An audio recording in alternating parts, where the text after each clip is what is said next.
Boa noite, alunos do curso de Gestão Empresarial. Hoje, na nossa 7ª aula, vamos falar sobre balanço patrimonial e seus aspectos. Vamos falar sobre os componentes do balanço, padronização do balanço, formato de ordenação do balanço, agrupamento do ativo, agrupamento do passivo. Balanço patrimonial. Como vimos anteriormente, o balanço patrimonial é a demonstração da situação da empresa, através da apresentação dos 3 elementos componentes do patrimônio. O primeiro componente seria o ativo, que são os bens e direitos. Segundo, passivo, que são as obrigações. E terceiro, patrimônio líquido, que é a diferença entre o ativo e o passivo. Padronização. O ativo fica do lado esquerdo e o passivo e o patrimônio líquido fica do lado direito. Os balanços patrimoniais são padronizados a fim de facilitar as seguintes tarefas. Primeiro, seria a preparação das demonstrações, as análises, as interpretações, as comparações, os estudos estatísticos. Alguns tipos jurídicos de sociedades têm o balanço padronizado de acordo com normas especiais. Entre eles se destacam as companhias seguradoras e as instituições financeiras. Formato de ordenação. A forma do balanço caracteriza-se em ordem decrescente de liquidez. O ativo mais líquido fica em cima, enquanto o menos líquido fica embaixo.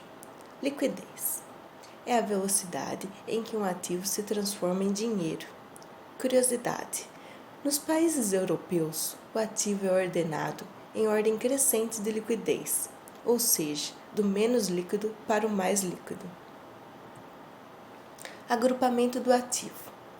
O ativo é dividido em ativo circulante, ativo realizável a longo prazo e ativo permanente.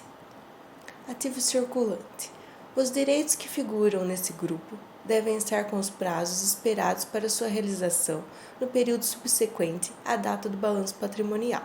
Exemplo: caixa, bancos, aplicações, estoque, ou seja, são bens e direitos que podem ser convertidos em dinheiro a curto prazo, 12 meses seguintes do balanço. Ativo realizável a longo prazo. Os direitos que figuram nesse grupo devem estar com os prazos esperados para sua realização após o término do período subsequente à data do balanço patrimonial, ou seja, são os bens e direitos que podem ser convertidos superior a 1 ano a partir do próprio balanço. Ativo permanente. São incluídos neste grupo todos os bens de permanência duradoura, destinados ao funcionamento normal da sociedade e do seu empreendimento. Exemplos: investimentos, imobilizado, intangível, ou seja, são bens e direitos que têm permanência duradoura destinado ao funcionamento normal da empresa. Agrupamento do passivo. O passivo já é dividido em passivo circulante e passivo exigível a longo prazo. Passivo circulante são as obrigações que vencem no exercício seguinte social. Obrigações que vencem até 12 meses seguintes do balanço. Passivo exigível a longo prazo. São as obrigações que vencem após o término do exercício social seguinte. São as obrigações que vencem após 1 ano a partir do próprio balanço. Exemplos de contas do passivo são fornecedores, impostos, empréstimos. Agora vamos fazer alguns exercícios para fixação. Primeiro, comente 3 características que mostram a importância do balanço patrimonial. Segundo, cite 2 tipos jurídicos de sociedade que têm o balanço patrimonial padronizado de acordo com normas especiais. Terceiro, o que é liquidez?